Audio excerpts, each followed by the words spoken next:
There's a version of you that stopped existing, and you didn't even notice when it happened. Not the version that got tired, not the one that gave up on a dream after a bad week. I'm talking about something far more subtle and far more permanent. I'm talking about a neurological shift that happens slowly, quietly over years, rewiring the very architecture of how your brain processes ambition, risk, and the future. And the terrifying part, it doesn't feel like loss. It feels like maturity. You tell yourself you've become more realistic, more responsible, that the fire you used to have was just youthful recklessness, and what you have now, this calm, this routine, this predictability, is the upgraded version. You worked hard to get here. You built this. The job is stable, the salary hits the account on the same day every month. Nobody can fire you on a Tuesday just because the numbers changed. That's not a small thing, you know that. You've seen people who don't have it. But here's the question I need you to sit with. Not answer yet, just hold. When was the last time you were genuinely excited about a Monday morning? Not tolerant of it, not resigned to it. Excited. When did you last wake up before your alarm because something you were building was pulling you forward? When did you last feel that particular electricity in your chest?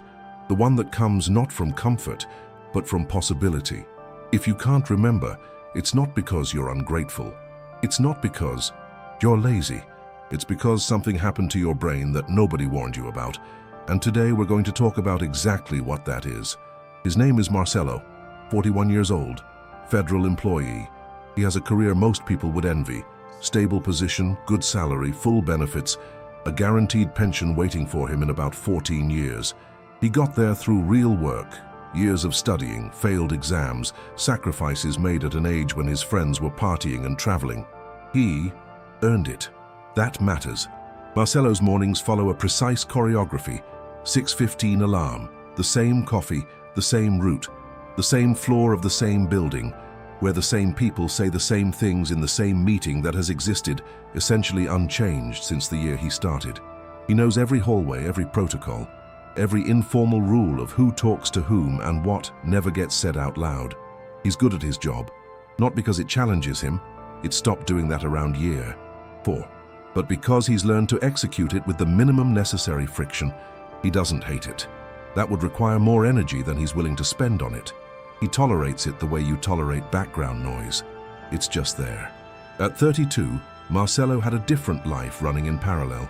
He was building something, a small digital business on the side, nothing dramatic, but something that was his. He worked on it after dinner, on weekends, on his lunch breaks. He had a notebook, full of ideas. He talked about it at family dinners in a way that made people around the table lean forward. There was a version of Marcelo that was, unmistakably, alive in a particular way. He abandoned it at 35, not dramatically, not with a decision made in a moment of crisis. He just stopped opening the notebook. The reasons were always reasonable. The children, the mortgage, the time constraints, the risk. And underneath all of those reasonable reasons, quietly and without announcement, something was happening inside his brain that made stopping feel not just acceptable, but correct. This is what I need you to understand about Marcelo and about yourself. The brain doesn't evaluate the quality of your life philosophically. It doesn't ask whether you're fulfilled, whether your potential is being used, whether the version of you that exists today is the best version that could exist. The brain does something far simpler and far more powerful. It scans the environment for threats, and when it finds none, it begins to optimize for the conservation of what already exists. This is not a metaphor. This is neuroscience. The dopamine system, the network in your brain that drives motivation, goal-directed behavior, and the pursuit of reward, is exquisitely sensitive to uncertainty. Research from Vanderbilt University revealed that people willing to work hard for rewards show significantly higher dopamine release in the striatum and ventromedial, prefrontal cortex, the regions directly responsible for effort-based motivation. But here's what the same research shows. That dopamine release is not a fixed quantity inside you. It responds to context. It responds to what the environment demands. And when the environment stops demanding anything, when the reward arrives automatically, on the same day, every single month, regardless of your effort, the dopamine system doesn't celebrate. It recalibrates. This recalibration has a name in behavioral science. Self-determination theory, developed by Deci and Ryan across decades of rigorous research, identifies what happens when external rewards become controlling. Intrinsic motivation collapses. A meta-analysis of 128 studies confirmed it. Groups who received performance-contingent external rewards consistently reported lower intrinsic motivation compared to those who received no reward at all. Lower than at the start, not flat. Lower. Think about what that means for you. The salary, the very thing you fought to obtain, the very thing that represents security, has been functioning year after year as a performance-contingent external reward that is quietly, scientifically, systematically dismantling your intrinsic drive to build anything beyond it. Marcelo didn't get lazy. Marcelo's brain got optimized for a world that no longer requires him to grow. And the worst part? His brain didn't do this to harm him. It did it to protect him. Because the same neural architecture that kills ambition under guaranteed conditions is the one that saved your ancestors from wasting calories on unnecessary risks when food was already in the cave. Your brain is ancient. It doesn't know the difference between a monthly pay slip and a carcass stored safely for winter. It just knows reward is reliable, effort above minimum is inefficient, conserve. So it begins to build walls, not dramatically, not with crisis or collapse. It builds them the way bureaucracies build themselves, slowly, through the accumulation of small invisible decisions that each make perfect sense in isolation. You stop applying for that other position because the one you have is fine. You stop reading in your field because you already know enough to do your job.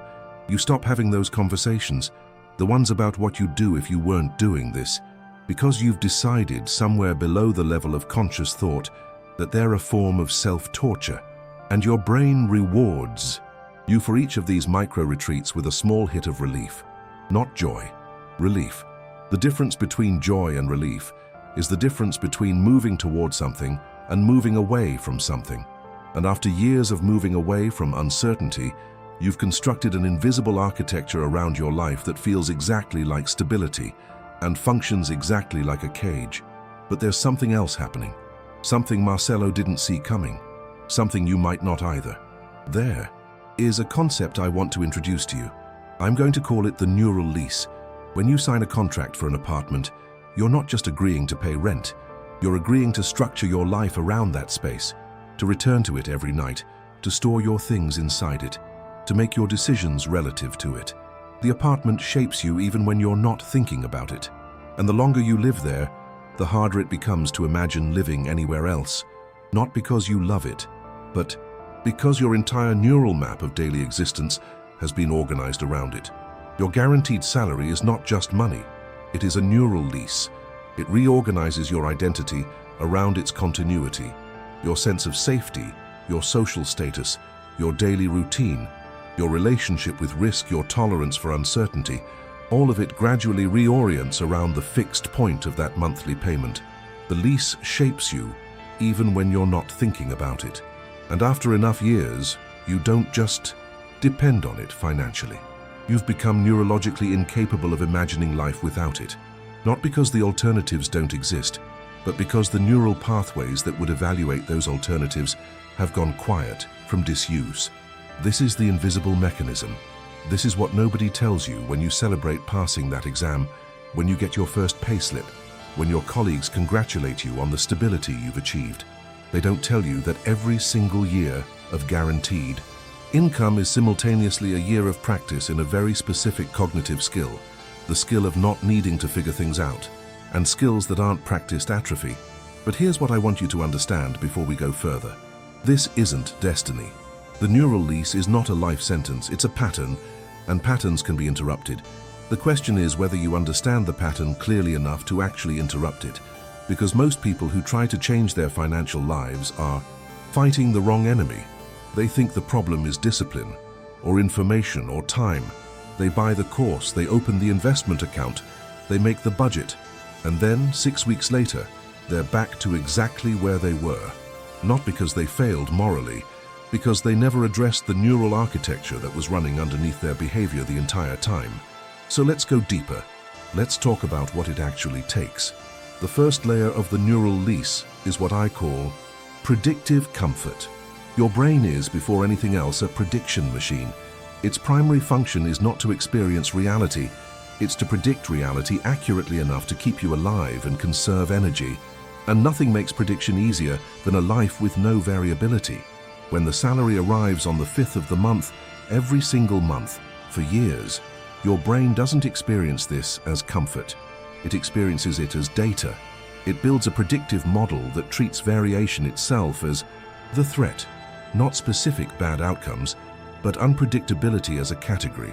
This is why highly stable professionals often become more risk-averse over time, even when their financial cushion grows. It's counterintuitive. You'd expect that greater financial security would make you more willing to take calculated risks, more willing to invest, to experiment, to build. But the research in neuroeconomics tells a different story. The anterior insula, the region of the brain associated with risk, perception and the anticipation of loss, becomes increasingly sensitive when financial outcomes have been reliably positive for extended periods. The brain isn't calibrating risk relative to your actual resources. It's calibrating it relative to the predicted pattern, and any deviation from that pattern, even a positive one, triggers the same alarm systems as a genuine threat. Ask yourself this: when was the last time you made a significant financial decision that was not primarily motivated by the desire to protect what you already have? When did you last move towards something rather than defending against losing what's there? The second layer is cognitive narrowing. Research by economists Sendil Mullainathan and Eldar Shafir, published in their landmark work on scarcity and cognitive bandwidth, demonstrated that people under chronic financial stress lose the equivalent of approximately 13 IQ points of available cognitive capacity. The brain is so consumed with managing immediate financial threat that long-term planning, creative problem-solving, and strategic thinking are all compromised. That study is cited constantly in conversations about poverty, but nobody talks about the mirror image. What happens to cognitive range when financial stress is completely absent for years? When the brain has no financial problems to solve, it doesn't redirect that cognitive capacity toward wealth building. It redirects it toward the maintenance of the existing system. Your intelligence, which is real, which you worked hard to develop, begins to specialize in keeping everything exactly as it is. You become expert at justifying the current arrangement. You become highly efficient at identifying all the reasons why now is not the right time to change anything. This isn't stupidity. It's the brain doing exactly what brains do, optimizing for the environment that currently exists. But the environment that currently exists is a bureaucratic structure designed to serve institutional continuity, not your individual flourishing. Here's the question at the end of this layer: what would you do with your intelligence if its primary job stopped being the defense of stability? The third layer is identity calcification. This is the one that almost nobody talks about, and it's the one that costs the most. In the early years of a stable career, identity and job are separate things.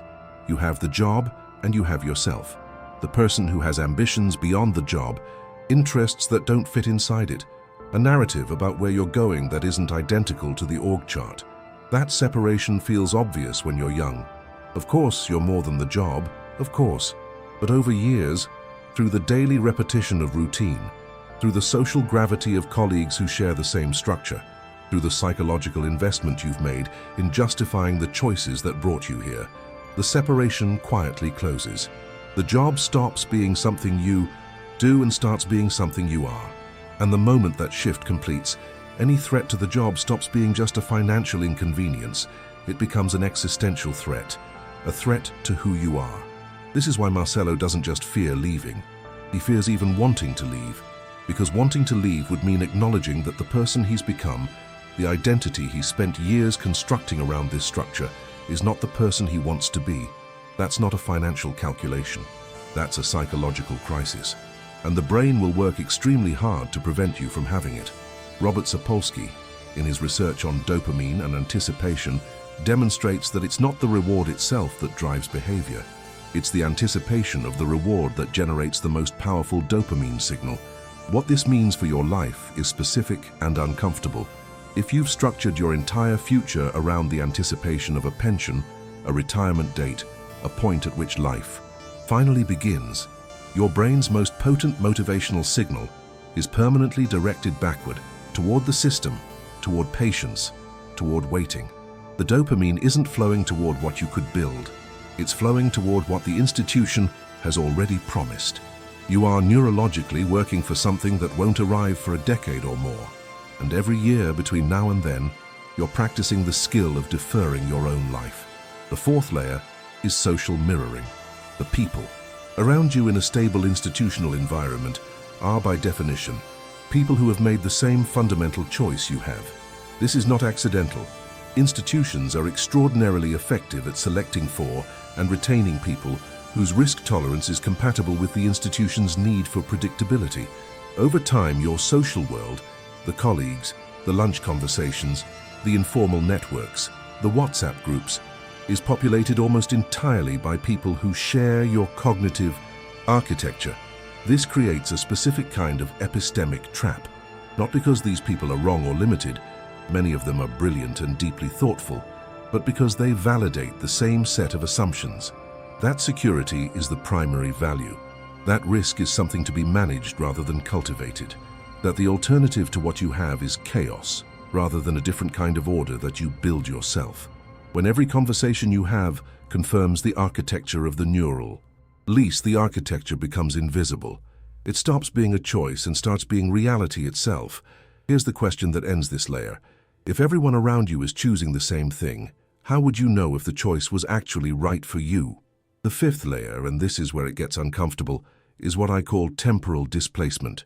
There is a sentence that gets spoken in stable institutional environments with remarkable frequency. You've heard it.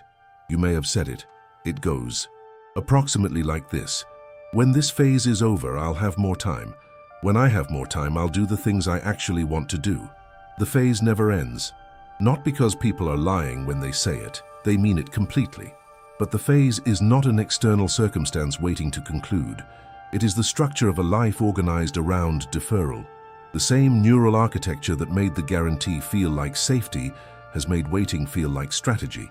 The same brain that told you the job was temporary accommodation has spent years making sure you're maximally adapted to it.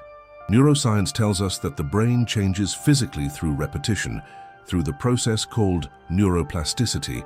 The same process that makes skills automatic also makes patterns of thought increasingly entrenched. Every year you spend in the waiting room of your own potential, the walls of that room become more familiar, more comfortable, harder to leave. Here's what the data shows.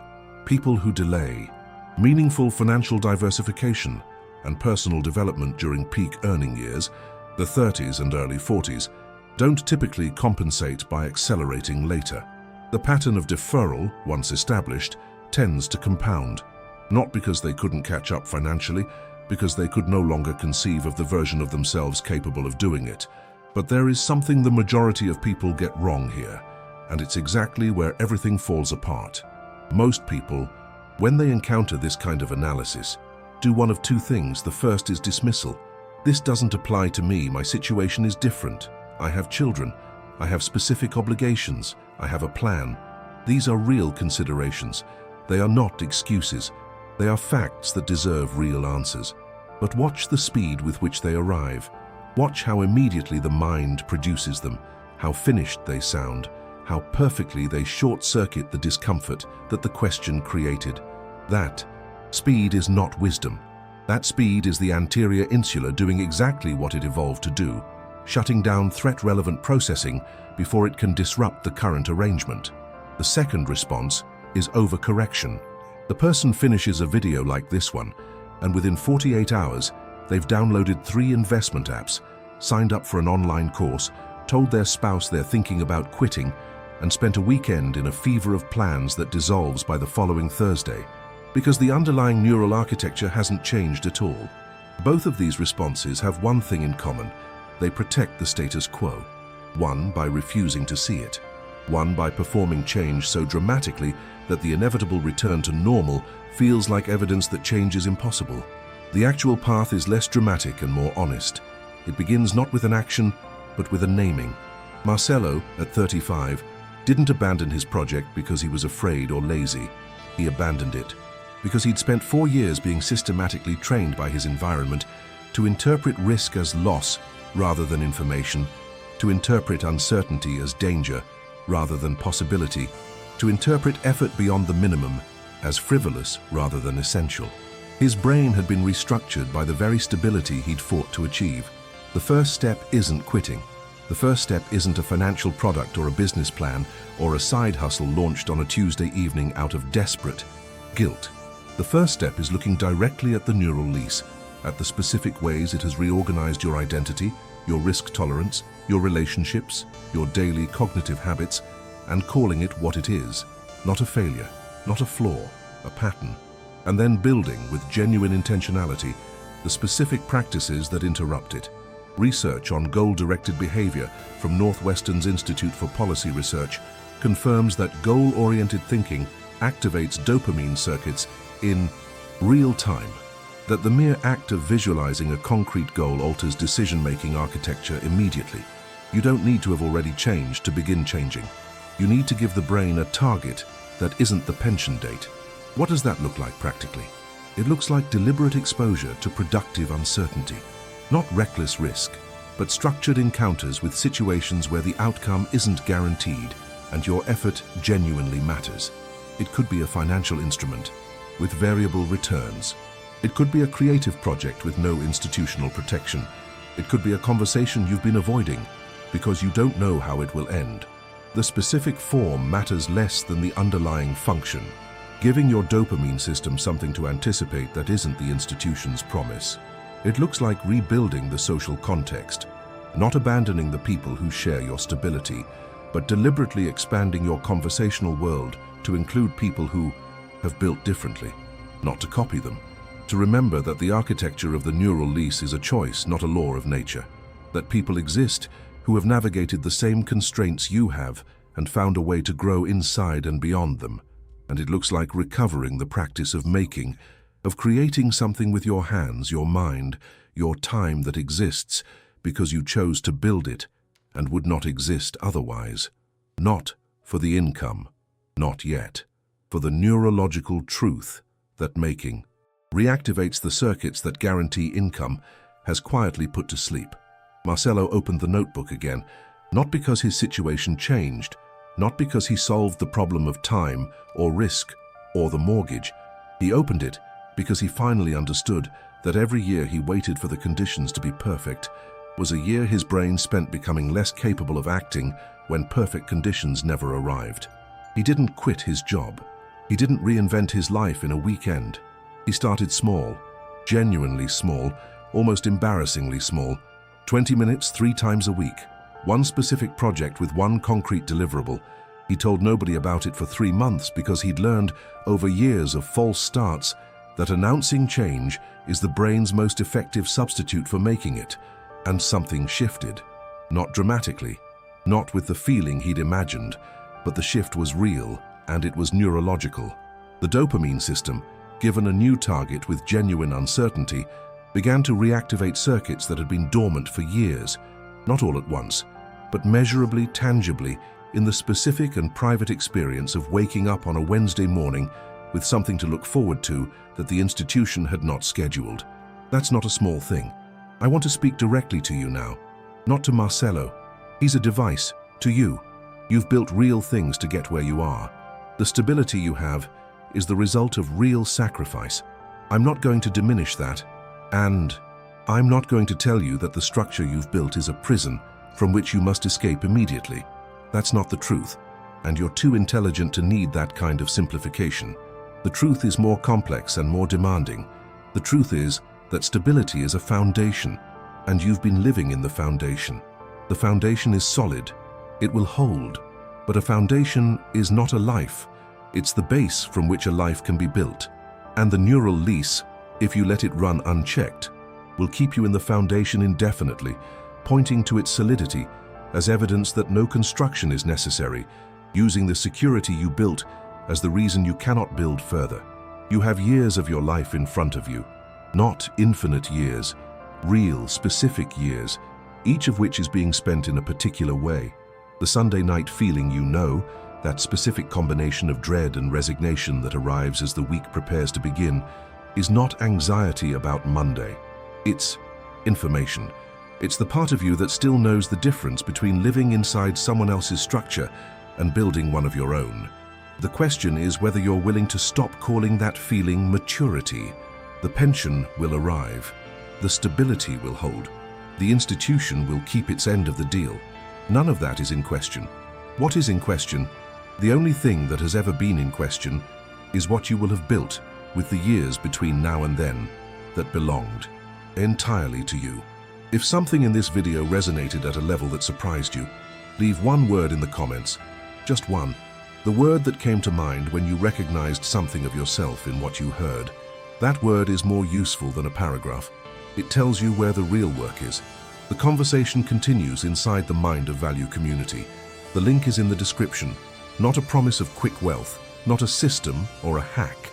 A community of people who are doing the harder work of thinking differently. If that's what you're looking for, you know where to find it. Subscribe if what you want from a channel isn't tips and tactics, but a new lens for seeing the patterns that have been organizing your life without your permission. You already know something needs to change. The only question left is whether you'll do it while there's still time to make it matter.